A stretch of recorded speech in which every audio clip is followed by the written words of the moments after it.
berapa jumlah laba yang boleh diambil per barang yang dijual. Kemudian ketika seseorang yang tubuhnya bernajis, kemudian tidak ada air untuk bersuci, apakah dalam kondisi badan yang bernajis boleh seseorang itu untuk bertayamum? Kalau tidak boleh, bagaimana solusinya? Atas jawaban Abu, kami ucapkan terima kasih banyak. Terima kasih. Laba jual beli hana patokan, bisa 100%. Pangkai tirtuh 22 jid. Hana dalam kitab UBK tabaca gebatas laba.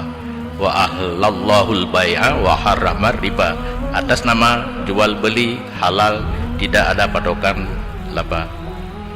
Tubuh bernajis, bisakah tayammum? Tidak boleh. Tayammum mempergunakan tanah pengganti air untuk wudu dan mandi.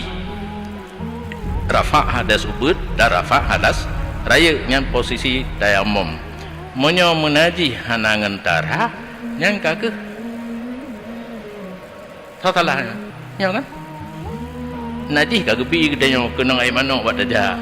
Kalian hana iya. Kagak mana? Dan nak semayang aja. Tapi payah kata. Dukun semayang hormat wate. Lagi lampu sawat cik, lampu sawat. Tapi orang tanya, menyo ilmu kamu daya, menyo lampu sawat, sapuah napa ya? Iya jika hana, iya lang kama yang tercok ipoh tu. Ya, tapi dana hidup tu. Kagak pakai tahuran, surah lagi orang diikat di ujung bakai. Ipe ujung bakai diikat jarau kaki, wate leho katru, ku timung. Semayang aju ho yang ke hana itu semayang kagak hana kun semayang hormat wate. Ditna fungsi di mati sebelum ada kesempatan takada hana ketuntut. Menyokana kesempatan takada ada penrenre yang ketuntut. Kabe. Hai kapui menyemu mujunub ngan hana wudu payah pakai tanah.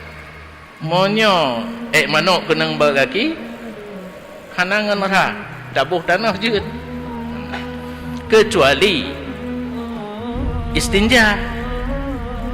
Biasanya kan surah kenang manok berkaki hana pakai selain iya, tetapi menyo daduh nyan jid ngan benda yang keras anu bate tatimba ajuba lebih tak perlu juga bintik.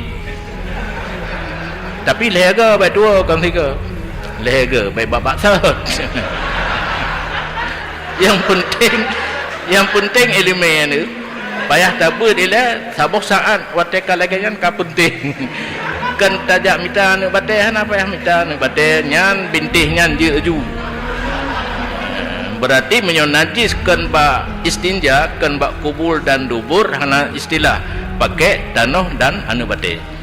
Ke katru wate semayang temom najih bagi kan ka hanasah sebenarnya kondisi darurat boleh sembahyang, tapi wajib qada apabila ada kesempatan. Demikian.